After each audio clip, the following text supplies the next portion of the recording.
What this man stumbled across didn't make any sense at first. A full-sized wooden boat was sitting there, stuck in the ice and snow as if it had been left behind in a hurry. It looked abandoned, probably for years. But this strange discovery turned into a bizarre one once the man called in some help and they decided to look inside. Before we start, smash the like button and make sure to subscribe if you haven't. And hit that notification bell so that you won't miss any new stories. Carl, an experienced hiker, made the discovery completely by accident. On one of his routine mountain treks, an unexpected blizzard struck.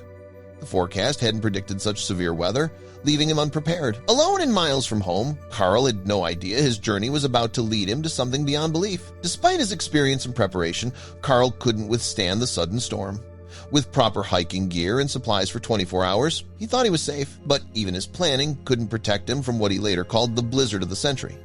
Trapped miles from home, Carl battled freezing winds and avalanches. As panic started creeping in, Carl saw something a faint glint in the distance. His gut told him it could be his only chance at survival. For a brief moment, the storm clouds parted and sunlight reflected off something glassy ahead. The sudden brightness momentarily blinded Carl, but his instincts kicked in. Carl finally reached the object and froze in disbelief. He expected a cabin or a small building, but instead, he stood before a massive ship. A damn boat? What the hell? He muttered, struggling to process the sight. How had a ship ended up here, high in the mountains? It made no sense. Carl had walked this route before there had never been a ship. Now, in front of him, a vessel lay frozen beneath layers of ice. The impossible nature of his discovery hit him. A ship of this size in the mountains defied logic. Scientists would kill to study it. But Carl had no time for wonder. He was still in danger. The blizzard was relentless, and the freezing winds threatened to sap what little strength he had left. He needed shelter fast. Scanning the ship's exterior, he spotted a partially open window on the first floor. Carl reached for the window, but struggled to grip it through his thick gloves. As Carl pulled himself into the ship, his gloves tumbled from his pocket. Before he could retrieve them, a deafening avalanche crashed down, slamming into the boat and sealing the entrance. Darkness surrounded Carl, leaving him completely disoriented. He fumbled inside his backpack, desperately searching for his flashlight. Flipping it on, the beam cut through the blackness, revealing cold steel walls. The avalanche had compacted the snow outside, making the exit useless. His only way out was blocked, and he felt the crushing weight of his predicament sink in. The realization hit Carl hard. The avalanche had buried the entrance under tons of snow. He imagined the massive weight pressing against the door, making escape impossible. Panic gnawed at him, but he forced himself to stay calm. His breath fogged in the flashlight's beam. Claustrophobia clawed at his mind, but he forced himself to focus. He had to move. With barely 18 hours worth of food, time was running out. He had no choice but to explore the rest of the ship, hoping for another way out. Carl forced himself to move forward. He stepped into the corridor, gripping his flashlight tightly. The ship felt vast, its stillness unsettling. He hoped he would find an escape soon. But as he ventured deeper, he sensed something else. Was he really alone? An eerie sensation crept over Carl as he took cautious steps into the ship. His senses adjusted to the darkness. Determined, Carl switched on his flashlight. The narrow beam illuminated a room frozen in time, outdated control panels, radar screens, and clunky machines straight from the 1,980 seconds. He tried two nearby doors, but both were locked tight. Frustration grew, but he refused to give up. His flashlight swept across a desk, revealing a dusty, leather-bound book. He wiped the cover and carefully opened it. The fragile pages belonged to the captain's log. Though many entries had faded, the surviving words mentioned a freak natural event and severe casualties. Whatever happened here had been catastrophic. A drawer held personal belongings, photographs, binoculars, worn clothing. One picture showed 20 crew members standing side by side. Had all 20 died here? Was the ship their tomb, and was he destined to join them? A cabinet nearby contained 20 metal lunchboxes. Inside were shriveled traces of old meals. Imagining their final days sent a tremor through him. Carl examined the massive control panel dominating the wall. Buttons, switches, and cracked screens covered its surface. It looked useless, but he studied it anyway. A small compartment held a wrench, screwdriver, and wire. He pocketed the screwdriver instinctively, unaware he'd soon need it. Brushing frost from the metal, he noticed a faded label, "Emergency Override." His pulse jumped. This system had once controlled something vital. He pressed the button, nothing. He tried others with the same result. He leaned back, frustrated, when something shifted. His weight had triggered a hidden mechanism. A panel slid open, revealing a dark passageway. In the next room, flickering oil lamps glowed weakly, but their flames were fresh. Someone had lit them recently. His breath caught. Someone else was here. Then came the footsteps, close, steady, unavoidable. Carl froze as the deep, deliberate sound echoed again. There was no denying it anymore. He wasn't alone. Carl spun. His beam shook as he swept it across the room. He forced out a trembling, "Hello? Is someone there?" The unseen presence moved swiftly, circling him with unsettling precision. A metallic clink echoed. Something rolled across the floor and stopped at his feet. Carl lowered the flashlight. A metal can. He hesitated before picking it up. The faded label suggested it had been here for decades. Who had thrown it? As Carl tried to make sense of the can at his feet, a gravelly voice whispered from the shadows, "For you." His grip tightened. He bolted back toward the control room, relying on memory to navigate the darkness. Shoving through a metal door, he pressed his back against it, breath shaking. Digging through his backpack, he found the screwdriver he'd taken earlier. It wasn't much, but it gave him a fragile sense of defense. Holding it tightly, he warned the darkness that he was armed, though his voice wavered. Carl braced for an attack from the front, never considering the locked door behind him. A soft squeak broke the silence. The door suddenly swung open. Losing balance, he fell hard against the cold floor.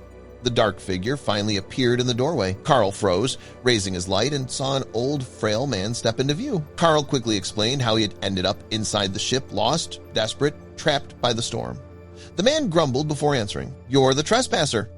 Frustrated, he muttered about scarce food, but finally sighed, agreeing to talk. When Carl asked how the ship ended, up here, the man simply said, "Come with me." Carl hesitated but followed, flashlight guiding his steps through rusted corridors. He led Carl into a larger chamber filled with scavenged supplies, shelves of faded cans, scraps, and tools transformed into a crude but organized living space. A makeshift bed, a small stove, and handmade figurines revealed years of improvisation. A calendar carved into the wall caught Carl's attention. Countless tally marks spanning decades. The realization hit him hard. The man had been trapped here for nearly 40 years. In a corner stood a dented metal chest containing photos, letters, and a weathered captain's logbook. The old man, John, placed it in Carl's hands. "This will tell you everything." John began his story. He had been the ship's captain during a radar mapping mission in the 1,980 seconds when a monstrous storm struck. The chaos overwhelmed the crew. Water flooded in as the vessel lost control. John got his men into lifeboats, but he stayed behind his duty as captain. A massive wave hurled the ship into an ice cliff, crushing its exits and trapping him inside. When he awoke, the ship was wedged deep in ice. He waited for rescue.